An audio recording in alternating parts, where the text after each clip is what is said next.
The world is never going to be the same again. I'm worried about the world. The world is never going to be the same again. I'm worried about the world. The mass chaos and crises that there was in the world, it's going to be just like that now. This is not an accident. How long is it going to last? Longer than, even for those of you that have some cash in the bank, way past your cash reserves. Out of 100 people, 4 will get the message. This thing isn't going to be over in a few weeks. This thing isn't going to be over in a few months. Welcome back, ladies and gentlemen. This is the Bearable Bull here. And I got this aggressively average content for you today, as today's video might very well be the video everyone needs to hear. This may be the bullish scenario that we're all looking for. This may be the reason today in this video that we actually do end up seeing this altcoin season. And ladies and gentlemen, before I continue, I'm going to ask you all to briefly hit the like button, as I usually never ask. But that's how important today's video is going to be for the state of the crypto space, as we have to think of everything that could possibly happen. You see, guys, don't get it twisted. We are in uncertain times, but this may be the light at the end of the tunnel. So let's take a look. But first, today at 10 p.m. Eastern Time on my OnlyFans, I will be hosting a Q&A for the community to better get a sense of what's going on directly for me. Please attend if you are in the OnlyFans already, as it's going to be a great opportunity for all of you to get a sense of what's going on. Now, with that being said, guys, as we look on the screen, we can see what could possibly happen in the weeks to come. I posted this on Twitter yesterday. What happens historically after invasions could lead to bullish price action. We have here the Vietnam War, the Gulf War, the Afghanistan War, Iraq War. All of these different things show that once an invasion happens, the price tank. But we could very well see in the next couple days and weeks a V-shaped recovery. Now, out of all these 5 graphs on the screen right now, what I would personally compare this specific invasion to is the Afghanistan War, and the reason is because that is post.com bubble. Right now, in 2022, we're about to experience a monstrosity of a bubble, meaning we will see, in my opinion, a recovery after this initial invasion. However, we will see the prices drop off eventually into a massive crash afterwards. Ladies and gentlemen, let's remember what I've been saying for a long time. I've always believed a monstrosity of a crash was going to come. Not just the crypto, but traditional markets. But right now, this specific moment, will an altcoin season happen before that monstrosity of a crash? I'm going to give you a reason why it is possible that it could be on the table. First of all, we saw Bitcoin recover nicely from yesterday's lows. We saw Bitcoin hit $34,000 yesterday, and now it's hovering close to $39,000. This is something to look at, as the rest of the altcoin market is up a lot as well. We're not out of the woods yet. There's still a lot of tensions going on in the world, but it's something to consider, and we can't take it off the table. In addition, guys, we have to understand that this Russian invasion means that the Fed could do a 180 in claiming they're going to continuously hike interest rates. That's something that may allow markets to continue to rise for the immediate short term. The stock market will continue to get bloody, but remember, we're looking at the crypto space, and specifically this altcoin season. That blockchain backer scenario with the Bitcoin chart is still on the table. We have not completely broken out of that yet, and it's something to keep in your minds. If we see Bitcoin run up to the $45,000, $50,000 mark, it gives runway for these cryptos, our altcoins that haven't appreciated yet, to go. And if we see that happen, we have that opportunity.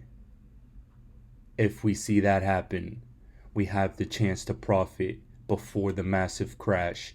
And that right there, my friends, would be the ideal scenario, because then we can diversify out of crypto. Then we can hold USDC, a stable coin, on our offline ledgers. We can hold PAX gold offline on our ledgers, and we can have money on the side to reinvest after a massive crash, whether it's into stocks, whether it's into more cryptos at better entry points. That is the ideal scenario. If they don't happen to raise interest rates, markets could recover despite the state of the world. These are the times we're in, my friends. Everything is uncertain, but this is the bullish case, and why I still have my money in the crypto market. Ladies and gentlemen, I'm one of the few people that I've seen currently that are still bullish on altcoin season. In 2022, I know altcoin season will happen. But the question is, will we see it right now in the immediate short term, or will we see it after a crash? The chance that we see it right now is on the table. And that's why I'm still in my positions, and I'm willing to hold through any volatility. In case I'm wrong, I'm loading up on cash. In case I'm wrong, I will have a fiat entry point. And that is how you have to navigate things as an investor. You have to know that even if you're incorrect with your immediate projections, you're still not going to lose money. Nobody here is going to lose money unless you act on emotion. I don't deal with emotional investors. I deal with the savages of the XRP army. And that's why we're all going to make it, especially with XRP, because we've always been on the money as far as this specific plan is concerned. Guys, here we have a beautiful thread from Sahil Bloom discussing the SWIFT system. And I'm going to briefly read all of this for all of you so you can understand why it's so important. Ladies and gentlemen, with the rapid deterioration of the Russia-Ukraine situation, you're going to hear a lot about SWIFT, and here's a breakdown of what it is. For those of you that don't know and are just joining the XRP community, you need this rundown. SWIFT is short for Society of Worldwide Interbank Financial Telecommunications and is a global cooperative of financial institutions based in Belgium. It was formed in 1973 when 239 banks from 15 countries came together to establish a way to handle cross-border payments. If you're part of the XRP community, you know XRP is trying to tackle that niche. Today, SWIFT connects more than 11,000 financial institutions across 200 plus countries. Think of it like a simple email system enabling secure messages across its members. An average of 40 million messages a day, including orders, payment confirmations, FX exchanges, and trades, occur. SWIFT doesn't actually do any transfer or holding of funds, but it's a critical part of the communication infrastructure that enables cross-border money flows. It's a key part of the global financial system's plumbing. So why is it in the spotlight now? While not a political organization, its importance to global flows means SWIFT is often looked at as a geopolitical tool as part of sanction packages. Cutting off a nation's banks from SWIFT access restricts flows in and out of that nation, resulting in real economic pain. This happened in 2012 with the sanctions package on Iran and retaliation for its nuclear program. It was looked at in 2013-14 in response to Russia's actions in Crimea. Cutting off SWIFT's access is viewed as very significant so the consideration alone is material. With Russia's most recent actions in Ukraine, cutting off SWIFT access is very much on the table as part of a sweeping sanctions package. The challenge is that it is a real double-edged sword. Russia is a massive economy with tentacles that reach all around the world. It is a key energy supplier to Europe and the world. It is an exporter of materials critical to the manufacturing of jet engines, semiconductors, etc. Cutting off SWIFT, cutting Russia off from SWIFT, would impact the flow of payments for these industries, and that would have a crippling financial effect for the world. Russia has also been building an in-house system since 2014, and this right here is where it gets juicy, meaning that they are able to temper some of the impact a cutoff would have on its economy. Though it appears most experts still expect the impact would be significant, that's something to think about.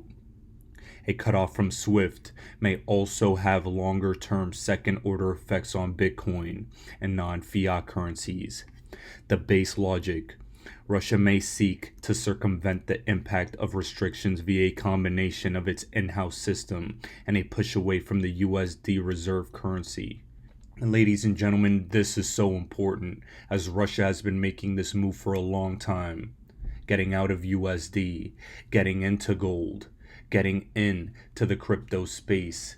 And remember that move where Russia considers crypto as currency right before this invasion began. This is significant and something we cannot forget.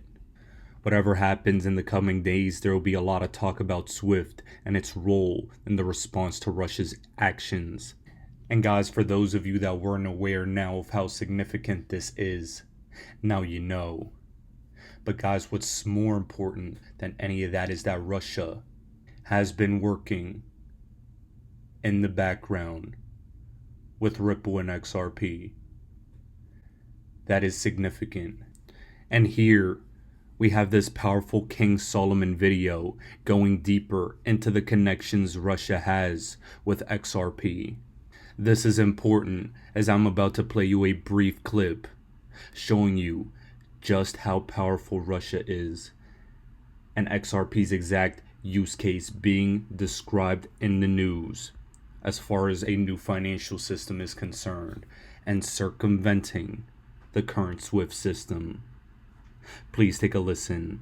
Two is what's being discussed now, which is the payment processing system. So really what they're competing with is the SWIFT bank system, right? So right now, if you're sending money overseas from a U.S. bank, you have to use, or any Western country, you use that SWIFT system that is set up in Belgium. And that prevents money laundering in theory and all that kind of thing. But what the Brics nations are doing is saying, well, we don't need to use the SWIFT system because we don't want to be subjected again to U.S. sanctions, because if the U.S. is sanctioning you, you can't move money using that SWIFT system. So what's really interesting is, number one, they're creating a payment system that would go around SWIFT. But how do you do that when you have 5 major countries that all have their own currencies? And one of the ways they're doing that is by using possibly cryptocurrency to do that. That would translate their currencies into a single cryptocurrency that is then used through the system and then formulated, I guess, when it gets into their country, back into their own personal currency. So essentially, you're taking currency from one, sending it through as a cryptocurrency, and then back on the other end into transforming it into another currency. And that allows them, again, to get around this SWIFT system in a way that no one had really thought about in the past, because crypto already has all of those things in place. Now, Russia in particular, they've been moving away from the U.S. dollar. In fact, in the last 5 years, Russia actually cut out almost half of its trade payments in U.S. currency, from 92% to about 50%. So what does this say about its relationship, if any, with the West? Well, I think it says that, that Russia specifically really started pushing this after 2014, right? Because in 2014, the U.S. started hitting Moscow with sanctions, and they wanted to punish. And remember how this works. Sanctions are issued against individual countries. They're also issued against leaders in those countries or wealthy people in those countries. And so when leaders in those countries and wealthy people in those countries start getting hit with sanctions, you have a choice. You can either go along with this and comply, or you can say, let's create a system system that no longer gives you leverage over us. Well, one thing that the U.S. is doing a very poor job of right now is recognizing that it's not just Russia or just China, but there are 5 major nations and dozens of smaller nations that are very excited about the idea of no longer being under U.S. dominance when it comes to currency, and we're not doing anything about it. At this point, the U.S. is resisting on almost every level any push to change the way the system is currently. Oh, guys, that is so powerful. They're changing the system. The Brics nations have already been building a new payment system. And remember, like I know a lot of my fans do, Brics was specializing specifically with small and medium-sized enterprises. Just like Ripple changed their strategy to small and medium-sized enterprises. I don't think this is a coincidence. I think it lines up too perfectly. And right here, Joe Biden is letting all of you know that this geopolitical catalyst has begun. Please follow me on Instagram down in the description below to continue to get up to the minute updates on everything going on, because you don't want to miss these types of feeds. We will limit Russia's ability to do business in dollars, euros, pounds, and yen. We're going to stunt the ability to finance and grow the Russian military. And we're going to impair their ability to compete in high-tech 21st century economy. We've now sanctioned Russian banks that together hold around $1 trillion in assets. We've cut off Russia's largest bank, a bank that holds more than 1/3 of Russia's banking assets by itself. Cut it off from the U.S. financial system. And today, we're also blocking 4 more major banks. That means every asset they have in America will be frozen.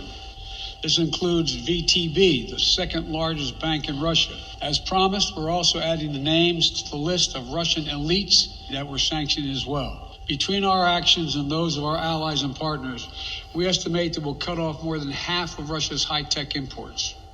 And guys, this is where the hoopla begins, because what's on the screen is confirmed. European utilities are set to buy tomorrow more Russian natural gas via Ukraine pipelines. Yes, you read that correctly. Europe will be buying more natural gas from Russia via Ukraine, and they'll continue to do so. Ladies and gentlemen, Russia is too big of a powerhouse in the global economic playing field to be messed with. These sanctions, they're going to be limited. Russia is going to be able to withstand these sanctions. And what's going to happen is that the US is going to continue to intervene. They're going to continue to keep rates relatively low, have more government spending on the guise of this crisis. They cannot raise interest rates now. Oh no, my friends. No, they cannot. Today we see the crypto market recover already, just a little while after these invasions. And I don't think that's a coincidence either. While the world looks bleak, we have to understand one thing. We've seen the world look bleak for 2+ years now, and asset prices have exploded. There will be a monstrosity of a crash, but the question is, will we see our altcoin season first? I'm personally betting on it, and I'm ready even if I'm wrong. Russia's over here with their currency collapsing, but at the same time, more geopolitical tensions are rising. Taiwan has warned of Chinese fighter jets in the area, and in my personal opinion, I believe Taiwan is next on the list. China and Russia have been working hand in hand behind the scenes to strategize for the fall of the American empire for a long time. And we are witnessing them moving in within the same day with tactical precision, acquiring resources, evading sanctions, getting ready for this financial reset. gaining land. Well, the US, all we have is the ability to inflate the dollar. That's gonna end soon. XRP is on standby. And ladies and gentlemen, part of the reason XRP may be under this lawsuit in the United States is because XRP will be playing a role in the demise of the US dollar.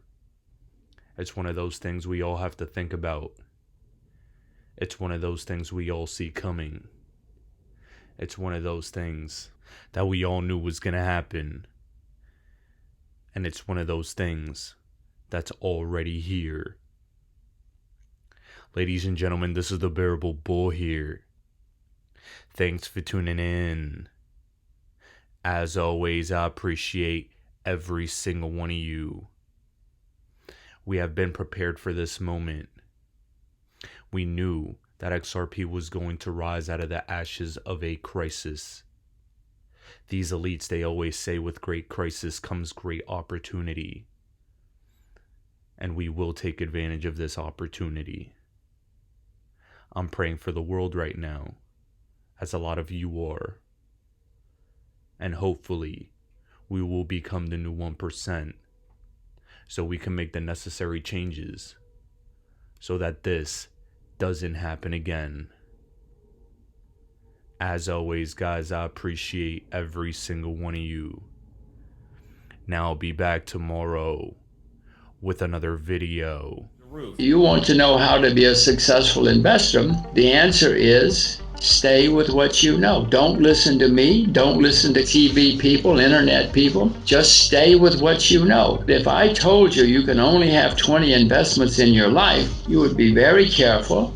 You wouldn't be jumping in and out listening to hot tips every day, every month. You would stay with what you know and you would become a successful investor. Everybody watching this knows a lot about something, whether it's fashion or cars or sports or something. When you see something that you know is going to be successful and exciting, don't just say, oh, that's going to be great. Don't tell all you. Then you go and you do your research and you figure out how to and if you should invest and how to invest, and then you invest. You will know it long before I will, or long before other people in the investment community. You will also know when to sell, because you will know when something's going to change again. Nobody likes to hear it. Everybody wants a hot tip. Everybody wants to be rich this month. In those days, we did nothing but focus and concentrate and dig deep and dig deep and dig deep.